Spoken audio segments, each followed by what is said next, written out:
हरी हरी पुंडलिक वरदारी विठ्ठल श्री ज्ञानदेव तुकाराम पंढरीनाथ भगवान की जय। राजा रामचंद्र भगवान की जय। पवन सुत हनुमान की जय। शांति ब्रह्म एकनाथ महाराज की जय। गंगा जी बाबू महाराज की जय। शंकर मोतीराम महाराज की जय। गंगा माता की जय। पार्वती पदे शिव हर हर महादेव। हरि हरि श्री गणेशाय नमः। श्री रघुनाथाय नमः। श्री लक्ष्मी नमः। श्री सरस्वती नमः। श्री गोपाल कृष्णाय नमः। श्री गंगा जी बापू देवताय नमः।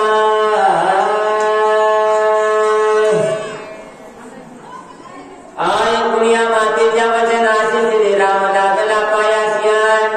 आसपास कौशलेशिया निज धर्माची सांगता। रामचंद्र भगवान की जय। छत्रभोगा मात्र्याच्या दरबारामध्ये जगाचे मालक प्रभू रामचंद्र यांची गोड कथा, आणि ही कथा कशी आहे, माणसाला आनंद देणारी आहे, माणसाच्या मागे जोखड वळण करणारी आहे. देवाला मात्र्याचं चरित्र आवडते आणि मात्र्याला रामाचं चरित्र आवडते. मात्र्याला दुसरं काही आवडत नाही. देणे को अन्नदान लेणे को हरिनाम. फक्त देवापाशी काय, फक्त कोणच गोष्टी येतात, या दोन गोष्टीने देवाला आनंद होतोय. तसं या ठिकाणी मात्र्याच्या दरबारामध्ये जगाच्या मालकाने प्रभू रामचंद्राची कथा गोड आहे. आणि जगामध्ये श्रेष्ठ माय बापाची सेवा केली की त्या माणसाला कोणत्याही गोष्टीमध्ये अपयश येऊ शकत नाही. जगाचे मालक असून त्याने काय केलं, आई बापाची सेवा तर केली, माय बापाला जे वचन दिलं ते सिद्धीला नेलं. भक्त पुण्यरानं माय बापाची सेवा केली म्हणून वैकुंठाच्या परमात्म्याला पोचल्या लागलं, पंढरपुराला यावं लागलं. बाबा एवढी माय बापाची सेवा भारी. एका पुढची देवाची सेवा करू नका, मात्र माय बापाचं वचन मोडू नका. आणि माय बापाला कोणा एखाद्या याच्यामध्ये आश्रमामध्ये जाण्याचा टाळू देऊ नका. असं ब्राह्मणाची गीत आहे. आता विषय चाललेला जगाचे मालक प्रभू रामचंद्र आई बाबाच्या वचनाकरता कुठं वनवासाला निघायला लागले. निघाल्याच्या नंतर कौशल्या मातीच्या पत्र महालामध्ये गेले आणि गेल्याच्या नंतर सांगतील, आई मी आता वनवासाला निघालो. म्हणून त्याला अकोला देऊ एक जर नजरासमोर नाही दिसल्याचं दुःख वाटते. मग 14 वर्ष कठायचा त्याला कौशल्या मातीला दुःख होऊ लागलं. कौशल्या मातीने सांगतील, 14 वर्षे तू काय कर, माझ्या सरकार वाटिके मस्तीबंदी या महालामध्येच नाही झोपडी बांधून, तुला कोणत्या प्रकारचं अन्न खायचं नाही ना, फळच खाऊन राहायचं. मात्र या ठिकाणी असं म्हणण्याच्या नंतर त्याला भगवान परमात्मा धर्माची गोष्ट सांगू लागले. आता काय बोलतात रायाची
मोठं झालं तर बापाचा त्याग करा, माईचं वचन पाळाव, माय बापाचा सांभाळ कराव, अशी त्याला कौशल्य माता बोललं. पुत्र झाल्या संन्यासिया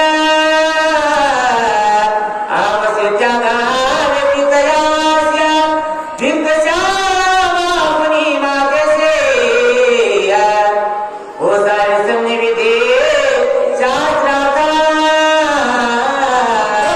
कौशल्य माता बाह्य प्रकरण त्याला समजूत घालावी रामाची. जर एखादं कधी लेकरू जर संन्यासी झालं तर बापाचा त्याग करा, माईचा सांभाळ करा, कुणी का होती त्याग करा. या परिगार गुणाचा विद्या परिस पूजे माता माझी अवतारे वचनार्था वना सर्वतान जावे. याच्या करता रामा बापापेक्षा माईला कष्ट भारी आहे. याच्या करता एका पुढचं बापाचं वचन कमी करावं, मात्र माईचं काय करा वचन सांभाळावं. अशा प्रकारे कोण कौशल्य माता बोलला रामाला बोलला पाहिजे. मात्र वाक्य मानून कोण तरीची भिन्न वाक्याचे परिपालना हे तुझगा परम तुषार माझे वचन उल्लंघिता. माझं वचन रामा कोणत्या प्रकारचं माझं वचन म्हणू नको. एका पुढचं बापाचं वचन मोडण्याचा तर उशीर लागणार नाही, मात्र माईचं वचन मोडल्याच्या नंतर दुसरे लागतं रामा, अशी कौशल्य माता बोलणार. मन कवचले से दुसरी तत्वे पूजे होशियार वेद विषय गुणधर्मासे ऐक तुझ पासी सांगेना. याच्या करता दुसरा एक म्हणजे याच्यामध्ये कहाण म्हणजे दुसरा धर्म आहे, ती आता तुला मध्ये सांगते आई कौशल्य माता काय बोलतो. पूर्वेद वाक्य तत्वता परशुरामीचे देवी माता मुलगे मित्र चित्र वचनार्था पूजे पिता म्हणून या. तर त्या ठिकाणी पुन्हा भगवान बोल लागले, आई तू सांगायचे बरोबर आहे, मात्र गुरुचं म्हणजे बापाचं वचन ऐकून परशुरामानं काय केलं, एकच कुडा घाटीपणाच्या आईच्या मुंडक्यामध्ये मुंडक्यात पडलं. अशा प्रकारे त्याला बोल लागली. पुन्हा काय बोलते रेणुकान शोभे रामास्या प्रतिपाळे पतिवचना तुई जानती विकथा. याच्या करता जी म्हणजे जे धर्माची गोष्ट आहे, देवानं जे धर्म लावून दिला त्याप्रमाणे राम ऐका पाहिजे. अशा प्रकारे कोण कौशल्य माता बोलला. मग मित्र वाक्य पूज्य पूर्ण तुझे पतिवचन प्रमाण त्याच करिता उलगा अंधपतन दुरास्या. जर माझं वचन नाही की सीतारामा दोघाला मध्ये काय होय नाही, नोंदणीची वचन मध्ये दोघाला पतन मध्ये नरकामध्ये जावं लागल. अशा प्रकारे त्याला बोलला. मायपणी पुत्राच्या वचना मुनी तुझा विरगन गुणगाना मरणा मुनीचा गुणा तरी तरी मना मजनेरिया. जर मला तुला बापाचं वचन पाळायचं असेल ना आणि माझं वचन पाळायचं असेल, तू काय कर, मला तुझ्या संघ वनवासाला घेऊन जाय. अशा प्रकारे कौशल्य या तरी पाळे माझ्या वचना मजतविण्या देवना म्हणून लागल श्री रामचरणा आती करुणा इलपाना. कौशल्य माता काय झाली, रामाच्या चरणाला लावली आणि रामाबाबा काय कर, या ठिकाणी दुःख सहन होणार नाही याच्या करता तू काय कर, मला वनवासाला मी घेऊन जाय. अशा प्रकारे कौशल्य माता बोलला. आय करू रे रघुनाथा मज तव म्हणून नवे आता न जावे वियोग यथा वना सर्वता मज न्यावे. या ठिकाणी राहिल्याच्या नंतर मला दुःख सहन होणार नाही याच्या करता एकच मार्ग आहे,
कौसल्या पालवित सुता